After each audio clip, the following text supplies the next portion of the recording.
Aduh.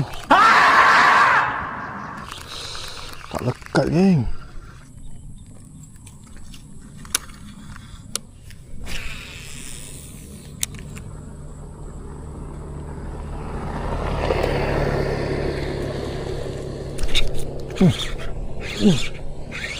Ya Allah, aku tak perasan ikan makan, geng. Aku tengok motor lalu, geng. Aduh. Ni, geng, strike kita yang pertama. Menggunakan soft rod daripada FG Craft Lure Salamander warna oranye.